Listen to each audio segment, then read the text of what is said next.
The message came down from Earth Central Command at precisely 900 hours. Every human ambassador, military officer, technician, and civilian contractor stationed throughout Federation space received the same directive. Pack your belongings and prepare for immediate evacuation. Commander Alan Blake stood on the observation deck of Orbital Station Gamma, watching as his staff efficiently dismantled workstations and secured equipment. After 15 years serving as humanity's military liaison to the Federation, he found it difficult to process the reality of what was happening. "Sir, the last transport is ready for boarding," said Lieutenant Karen Wells, her usual confident voice tinged with uncertainty. "All personnel accounted for." Blake nodded, his eyes fixed on the spectacular view of the gleaming Federation capital city below. The sprawling metropolis housed representatives from over 200 alien species, its architecture a stunning blend of cultures spanning half the galaxy. Yet humans had always been treated as second-class citizens within these hallowed halls. "Commander Blake," a gravelly voice interrupted his thoughts. "Is this truly happening?" Blake turned to face Senior Federation Counselor Zortav. The tall, blue-skinned diplomat had been one of the few alien officials who consistently treated humans with respect. "I'm afraid so, Counselor. Earth has made its decision." "But this is madness," Zortav said, his four eyes blinking rapidly in distress. "The Federation needs humanity. More than my colleagues care to admit." Blake offered a sad smile. "Then they should have admitted it sooner." Across Federation space, the scene repeated itself thousands of times. Human personnel departed in orderly fashion, leaving behind only automated farewell messages and carefully documented transition plans. Most Federation officials regarded the exodus with dismissive amusement or thinly veiled contempt. In the Grand Chamber of the Federation Council, Head Ambassador Patricia Johnson delivered humanity's formal withdrawal statement. Her words echoed through the vast hall as representatives from 200 worlds looked on, with expressions ranging from shock to indifference. For 3 centuries, humanity has offered its innovation, labor, and goodwill to this Federation. We have been rewarded with exploitation, disregard, and thinly veiled contempt. Today, by unanimous decision of Earth's United Nations, we formally withdraw from all Federation treaties and agreements. The Federation High Chancellor, a reptilian draconian, waved a dismissive claw. "The Federation has survived the departure of species before. We will hardly notice your absence." Ambassador Johnson simply smiled. "We shall see." As she left the chamber, Zortav hurried after her. "Ambassador, please, this is a mistake that will hurt both humanity and the Federation." "The mistake was made long ago," Johnson replied, "when the Federation decided humans were useful tools rather than equal partners." In orbit above the Federation capital, the massive human fleet assembled. Hundreds of ships from Earth colonies and outposts converged, forming an impressive armada that would escort humanity home. From his command ship, Alan Blake issued the final departure order. Across the fleet, engines flared to life, burning bright against the darkness of space. On the Federation Council observation platform, Zortav watched the human ships depart. Beside him, other council members already discussed how to redistribute human responsibilities. "Good riddance," muttered a Taurian representative, always causing trouble with their demands for equal representation. Zortav shook his head slowly. "You fools. You have no idea what you've just lost." As the last human ship disappeared into hyperspace, the Federation's communication systems broadcast a simple automated message. "Humanity has left the building." No one realized it was the beginning of the end. 6 months after the human departure, the first real problems began to surface across Federation space. What started as minor inconveniences soon grew into systemic failures that no one had anticipated. On the busy trading hub of Station Omega, Chief Engineer Vrilkor slammed his fist against the malfunctioning life support console. For the 3rd time this week, the oxygen recyclers had shut down without warning. "Where is that maintenance schedule?" he demanded, mandibles clicking in frustration. His assistant shuffled nervously. The humans maintained those records, sir. We've been trying to reconstruct them, but their documentation was unique. Vrilkor cursed under his breath. The humans had handled station maintenance for so long that no one else fully understood the integrated systems they had modified over decades. Across the galaxy, similar scenes played out. Federation ships found themselves stranded as engines failed without proper servicing. The automated translation matrix that facilitated communication between species began producing nonsensical results without human linguists to update its algorithms. Dr. Susan Wright, one of the few humans who had chosen to remain in Federation space, found herself overwhelmed with patients at her small clinic on Proxima Colony. As the only human doctor for 12 star systems, she worked 20-hour days treating aliens suffering from conditions that had once been easily managed with human-developed medications. "I can't synthesize enough of the treatment," she explained to a desperate Andorian mother whose child suffered from a respiratory condition. "The human pharmaceutical networks are gone, and the Federation hasn't figured out how to replicate our production methods." The mother's antennae drooped in despair. "But what will we do? This medicine is the only thing that helps him breathe." Dr. Wright had no comforting answer. In the Federation Council chambers, emergency sessions became daily occurrences. Senator Zortav watched with growing dismay as his colleagues finally began to grasp the magnitude of their predicament. "The humans were operating 40% of our deep space communication relays," reported Admiral Fex. "Without their technicians, we've lost contact with the entire Sagittarius arm.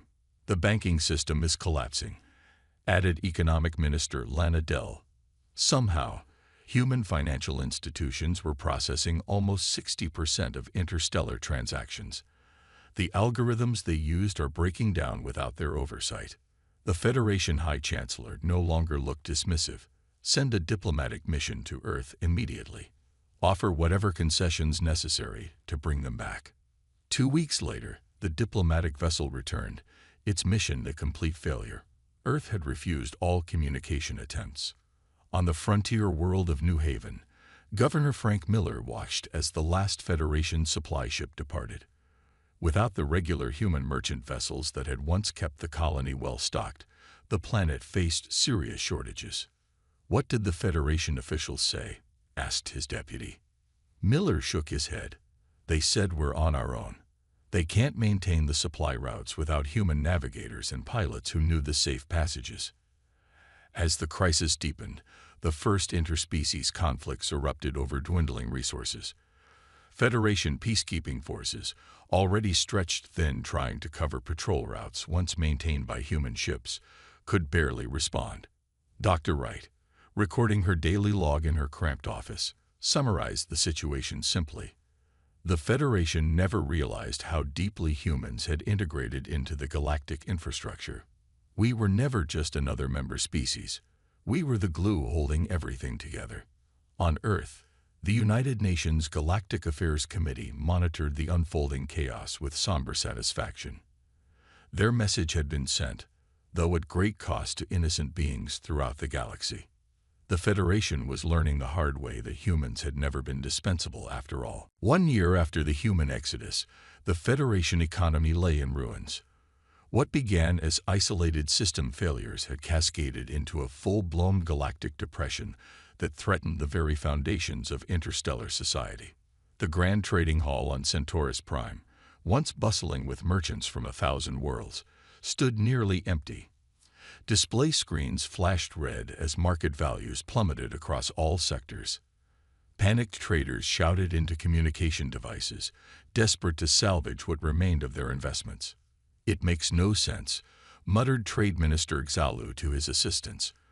Humans represented barely 8% of Federation population. How could their departure cause this level of devastation? The answer, as Federation economists were finally discovering, was both simple and humiliating.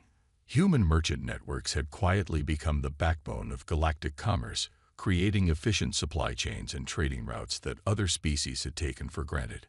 On the frontier planet Vega II, once a thriving agricultural world, farmer Dex Hobson surveyed his withering fields. The specialized fertilizers that had made the alien soil fertile came from a human-run operation in the Cygnus sector. Without those supplies, crop yields had fallen by 70%. "We'll have to abandon the settlement," he told his wife Carol. "There's nothing left for us here." Thousands of colonies faced similar fates. Resources vital to survival became scarce, triggering conflicts between previously peaceful neighboring systems. Federation peacekeeping forces, already understaffed without human volunteers, found themselves overwhelmed by disputes erupting across multiple sectors. In the shadows of this collapsing order, opportunity beckoned for those willing to take risks. Jack Nichols guided his small freighter, the Lucky Break, through a dangerous asteroid field that most pilots avoided. As one of the few humans who had chosen to operate independently after the withdrawal, he had become extraordinarily wealthy. Approaching drop point, his navigation system announced. Below, the mining colony of Delta Pavonis waited desperately for the medical supplies in his cargo hold. What would have cost them 500 credits before the exodus now commanded a price of 15,000. "Nothing personal," Jack muttered as he prepared for landing. "Just business." Across his various smuggling routes, Jack had witnessed firsthand the true extent of the Federation's dependence on humanity. It wasn't just about technology or maintenance. Humans had created complex interconnected systems that other species hadn't bothered to understand. Meanwhile, in the Federation Council chambers, the atmosphere had transformed from dismissive to desperate. The elegant hall, with its soaring crystalline dome, now resembled a war room. Emergency lighting cast harsh shadows across tired faces as officials argued bitterly. "The Phylaxian Confederation is threatening to seize the dilithium mines in the Horsehead Nebula," reported Security Chief Morax. "Without human security forces patrolling that region, we cannot protect our interests there." Economic Minister Lana Dell's hologram flickered as she delivered more bad news. 38 major financial institutions collapsed yesterday. The banking system is on the verge of complete failure. The Federation High Chancellor, once so confident in dismissing humanity's importance, now looked aged and defeated. "What of our latest diplomatic mission to Earth?" A communications officer stepped forward nervously. "Sir, Earth has responded to our requests with a single message. You should have valued us when we were there." Back on Vega II, as the Hobson family loaded their belongings onto the last transport shuttle leaving the dying colony, Dex noticed a small ship approaching from the west. The vessel landed nearby, its hatch opening to reveal a human woman in worn flight gear. "Name's Linda Porter," she called out. "I hear you folks might need a lift to somewhere habitable." Carol eyed her suspiciously. "What's the cost?" Linda smiled. "Not credits. Information. Tell me everything you know about what's happening in this sector." As the galactic economy continued its free fall, a new currency was emerging. Knowledge about how to navigate the chaos that humanity had left behind. The Federation had finally learned a costly lesson. Some absences create voids too vast to fill. 18 months after humanity's departure, the situation in the outer colonies had deteriorated from desperate to catastrophic. The Federation referred to it as the Rimward Crisis, but for those living through it, there were far less polite terms. Captain Ryan Walsh of the independent freighter Distant Star watched through his view screen as another distress beacon activated in the Epsilon sector. That made 17 in the last month alone. "Should we respond, sir?" asked his first officer. Ryan shook his head grimly. "Can't help them all. We're low on fuel and supplies ourselves." In the pre-Exodus days, the frontier regions had been protected by human peacekeeping forces. Humanity's natural adaptability and willingness to patrol dangerous territories had created a buffer zone between civilized space and the lawless regions beyond. With those patrols gone, pirate fleets grew bold, preying on vulnerable colonies. On the mining outpost of Harmony Deep, Colony Administrator Olivia Reed organized the Civilian Defense Force, such as it was. 30 miners armed with outdated plasma rifles stood as the only protection for over 2,000 colonists. The perimeter sensors show 3 ships approaching, reported her security chief. Definitely pirate configuration. Olivia gripped her own rifle tighter. Has the Federation responded to our request for aid? They said the nearest patrol is 3 weeks away. She closed her eyes briefly, then straightened her shoulders. Then we defend ourselves. That's what humans do. The Federation military, once the most powerful force in the galaxy, found itself stretched beyond capacity. Without human soldiers, who had comprised nearly 40% of frontline troops, commanders struggled to maintain even basic defense perimeters around core worlds. We need to abandon the outer territories, Admiral Thex argued during an emergency council session. We simply don't have the resources to protect them.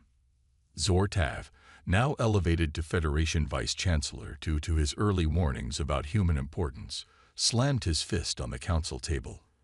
Those colonies trusted us. If we abandon them now, we prove that humanity was right to leave.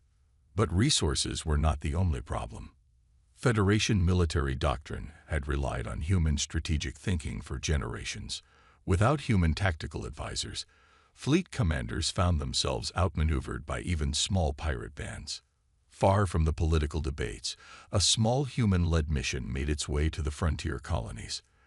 Lisa Chen, former Federation humanitarian officer, had gathered a group of like-minded humans who couldn't ignore the suffering their departure had caused. We're not going back to the Federation, she explained to her volunteer crew. But we can't let innocent people die because of political decisions. Her modified transport ship, loaded with medical supplies and defensive equipment, approached the embattled colony of Harmony Deep just as the pirate attack began. This is Lisa Chin to Harmony Deep. We're coming in hot with supplies and reinforcements. Hold your position. From her defensive barricade, Olivia Reed could hardly believe the transmission. Humans? You came back. Not officially, Lisa replied as her ship executed a combat landing pattern that scattered the surprised pirate vessels. Let's just say some of us have a conscience that won't let us abandon people in need. The small team of human specialists that emerged from Lisa's ship brought not just supplies, but something the colonists had lost: hope. Within hours, they had upgraded the colony's defensive systems and reorganized the militia into an effective fighting force. As news of the human-led resistance spread, other independent human groups emerged from hiding, forming a loose network of support for the abandoned colonies. They called themselves the Remnant, humans who operated outside Federation authority, but according to their own moral code. Back in the Federation Council chambers, reports of these human interventions caused both relief and alarm. They're acting without authorization, protested one council member. Zortav's response was cutting. They're doing what we cannot, keeping our promises. As the Rimward crisis deepened, the Federation finally came to terms with a painful reality. They had not merely lost workers or soldiers when humanity departed. They had lost their moral compass. 2 years after humanity's withdrawal, the Federation's situation had deteriorated beyond anyone's worst predictions. With economic collapse, frontier lawlessness, and critical system failures spreading inward toward the core worlds, the Federation Council finally took the unprecedented step they had hoped to avoid. The Federation flagship, Celestial Unity, emerged from hyperspace near Earth's solar system. Unlike previous diplomatic missions, this one carried the Federation High Chancellor himself, along with representatives from every major Federation species. We are being scanned, reported the Arcturian navigator. Multiple defense platforms have locked weapons on our position. The High Chancellor nodded grimly. His once proud bearing had given way to the weight of desperation. Transmit our diplomatic credentials and request permission to approach Earth. After an uncomfortably long silence, a response came through. Federation vessel, you are granted limited access to Luna Station. Proceed on designated course only. Any deviation will be considered hostile action. The delegation was met at Luna Station by a small contingent of Earth's unified government representatives. William Foster, Earth's Foreign Secretary, greeted them with cool professionalism that did nothing to hide the underlying tension. The Federation Council requests an audience with Earth's leadership, the High Chancellor stated. Foster's expression remained neutral. "Follow me." The Federation representatives were led through Luna Station's gleaming corridors, passing by human military personnel whose stern faces betrayed no emotion. The contrast with their last official visit was striking. Where once humans had been eager to please, now they projected confident indifference. Inside the council chamber, Earth's leadership waited. The room's design itself told a story. The Federation delegation sat in smaller chairs arranged below an elevated platform, where human officials looked down upon them. Prime Minister Rebecca Clark opened the proceedings without preamble. 2 years ago, your Federation informed us that humanity's departure would hardly be noticed. I believe those were the exact words. Yet here you are. The High Chancellor swallowed his pride. We were wrong. The Federation faces collapse without humanity's participation. We come seeking reconciliation. Reconciliation requires acknowledgement of past wrongs, Foster interjected. For 3 centuries, humans were treated as second-class citizens despite our contributions. What followed was not a negotiation but a revelation. One by one, human officials presented data showing exactly how integral humanity had been to Federation operations. Security feeds revealed human technicians working through the night to maintain systems that alien species took credit for. Trade records demonstrated how human merchants had subsidized struggling colonies that the Federation had officially abandoned. We kept no secrets, explained Minister Helen Walsh. This information was always available. You simply never bothered to look. The Federation delegates watched in growing discomfort as the full extent of their dependence was laid bare. Humans hadn't just been participants in galactic civilization. They had been its unacknowledged foundation. "What would you have us do?" asked the High Chancellor finally. Foster slid a data tablet across the table. "These are our terms for return." The conditions were steep. Human representation at every level of Federation leadership, control over key strategic sectors, and formal recognition of Earth as a founding power rather than a junior member. "These demands are unprecedented," protested the draconian representative. "So does the collapse of the Federation," Foster replied evenly. "The choice is yours." As the Federation delegation reviewed the terms, private conversations broke out among them. "We cannot accept these conditions," hissed the Taurian ambassador.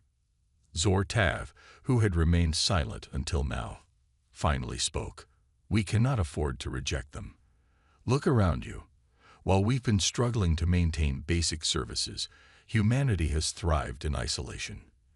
They don't need us. We need them." Indeed, what the Federation representatives had seen of Earth and its colonies showed not a civilization in decline, but one that had redirected its energies inward, strengthening its own systems and innovations. As the day-long negotiation concluded, the High Chancellor formally accepted Earth's preliminary terms. It wasn't a victory for the Federation. It was surrender wrapped in diplomatic language. Foster's final words to the departing delegation carried both promise and warning. Humanity is willing to return to galactic society. But this time, we will be partners, not servants. The message was clear. The humans were willing to walk back in, but only on their terms. 6 months after the landmark negotiations on Luna Station, preparations for humanity's conditional return to Federation space were well underway. What had begun as a desperate diplomatic mission had transformed into a complete restructuring of galactic society. On Earth's massive orbital platform, New Horizon, Nancy Reeves supervised the training of the first wave of human specialists preparing to re-enter Federation territory. As Director of Transition Operations, she faced the enormous task of coordinating humanity's strategic reintegration. "Your primary mission is restoration, not retribution," she addressed the assembled group of engineers, technicians, and security personnel. "Yes, the Federation wronged us. But our goal now is to build something better, not settle old scores." The men and women before her represented Earth's finest, experts who would assess and repair critical systems throughout Federation space. Each wore the new emblem of United Earth, a phoenix rising above a field of stars. Remember, you'll be operating with full authority under the new treaties, Nancy continued. But with that authority comes responsibility. We need to show why humanity deserves its new position. Across Earth and its colonies, similar preparations unfolded. Merchant fleets refitted their vessels for long-haul missions to resupply struggling Federation worlds. Military units trained alongside the handful of alien representatives who had come to coordinate joint security operations. Not everyone supported the return. In his apartment overlooking New Chicago, former freighter captain Jack Nichols met with fellow independent operators who had profited during the Federation's collapse. "They're giving away our leverage," Jack argued. The Federation was on its knees. We could have demanded more. Olivia Reed, who had defended Harmony Deep against pirates, shook her head. "This isn't about what we can take, Jack. It's about building something that lasts. Too many innocent people are suffering." The debate among humans reflected broader tensions throughout known space. Some Federation species welcomed humanity's return with relief, while others resented the new power dynamic. On the Federation capital world, work crews hurriedly renovated the east wing of the Grand Council building, a space previously used for minor functions now being transformed into the human delegation's headquarters. The symbolism wasn't subtle. Humanity would now occupy a central position in Federation governance. Senior Administrator Krell supervised the work with obvious discomfort. The council chamber itself must be reconfigured. The human representatives insist on equal seating height with the founding species. His assistant dared to ask the question many were thinking. Is it true they're appointing a human as co-chancellor? Krell's expression soured. So I've heard. The galaxy turns upside down, and we're expected to smile about it. Not far away, in what had once been a prestigious draconian restaurant, Zortav shared a meal with Lisa Chen, whose humanitarian efforts during the Rimward crisis had earned her respect throughout the frontier colonies. Many on the council fear what humanity's return will mean, Zortav admitted. They see it as a conquest without weapons. Lisa sipped her drink thoughtfully. It doesn't have to be. The best of humanity doesn't want dominion. We want partnership. Real partnership this time. And the worst of humanity will need to be kept in check, just like the worst elements of any species, she acknowledged. That's why the new governing structure is so important. Balance and accountability. As the date for official reintegration approached, final preparations accelerated across human territories. Transport ships loaded with supplies and equipment stood ready. Military vessels conducted joint exercises with the remnants of the Federation fleet. Diplomatic teams rehearsed the carefully choreographed ceremonies that would mark humanity's formal return. In her office overlooking the training grounds, Nancy Reeves reviewed the final personnel assignments late into the night. The decisions she made would determine which humans went where, crucial choices that could mean success or failure for the entire operation. Her assistant brought in yet another stack of reports. The Federation just approved our request to bring advanced terraforming equipment to the Orion colonies. Nancy nodded, allowing herself a small smile. They're learning. Cooperation works better than coercion. As she gazed out at the bustling activity below, Nancy reflected on the irony of the situation. Humanity had to leave the galactic community to finally find its rightful place within it. In 3 days, the first ships would depart. The galaxy was about to change again, this time, with humanity holding the reins. The Grand Chamber of the Federation Council fell silent as the massive doors swung open. After 3 years of absence, humanity had officially returned to the galactic stage. The delegation of human representatives walked confidently down the central aisle, their steps echoing through the cavernous space. Leading them was George Harrison, newly appointed as the first human Federation president, a position created specifically under the new treaty agreements. His face betrayed no emotion as he approached the podium, though the significance of the moment weighed on everyone present. 3 years ago, humanity left this chamber as unwanted partners. Harrison began, his voice carrying to every corner of the room. Today, we return as equals, not to dominate, but to collaborate in building a stronger galaxy for all species. From their elevated seats, representatives of 200 worlds watched with reactions ranging from relief to resentment. The power balance had shifted dramatically, yet undeniably for the better. In the 3 months since human specialists had begun returning to Federation space, essential services had been restored, pirate activity had decreased by 60%, and economic indicators showed the first positive growth in years. The old Federation failed because it was built on inequality, Harrison continued.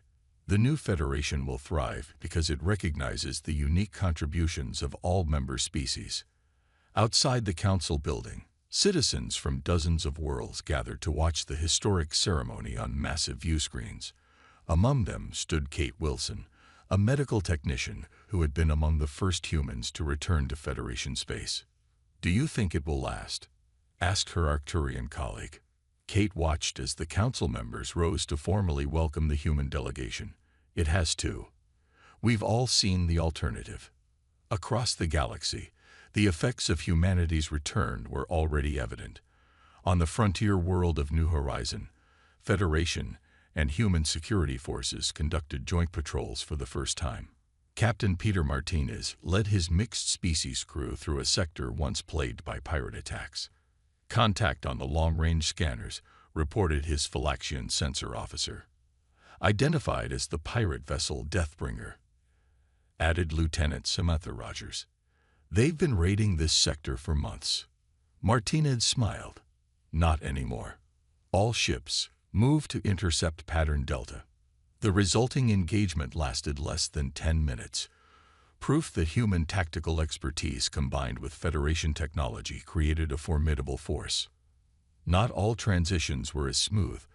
On the industrial world of Proxima Centauri, human administrator Daniel Morgan faced resistance from local officials reluctant to implement new operational protocols. "These systems worked fine before humans interfered," complained the facility manager.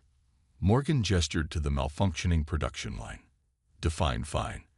Your output is down 70%, and safety violations have tripled.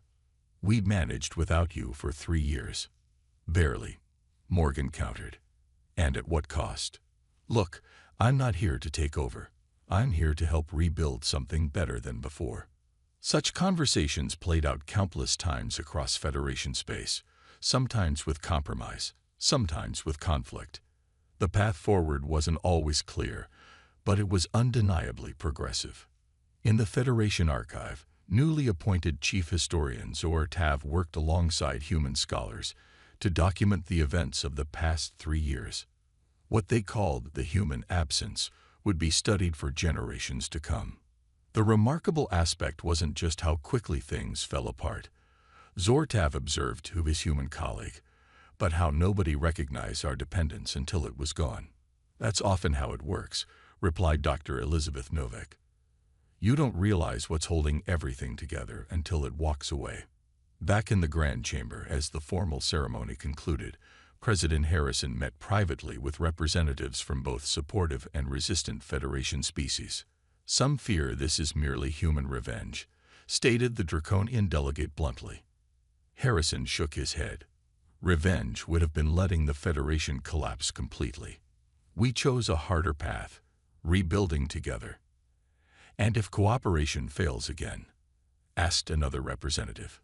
"Then we all fail," Harrison said simply. "But I don't believe that will happen. We've all learned too much."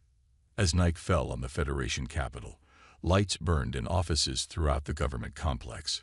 Human and alien officials worked side by side, rewriting regulations, restructuring systems, and forging connections that crossed species boundaries. In Earth's embassy, Nancy Reeves watched the activity from her window, reflecting on how far they had come. A message from Earth Central appeared on her screen. "Phase 1 complete. Proceed with Phase 2 integration." She smiled as she authorized the next wave of human specialists to depart for Federation space. The message was being received throughout the galaxy. Humans hadn't just returned. They had brought with them a vision for a truly united Federation where no species would ever again be taken for granted. The galactic chaos was subsiding, replaced by something unprecedented: genuine partnership.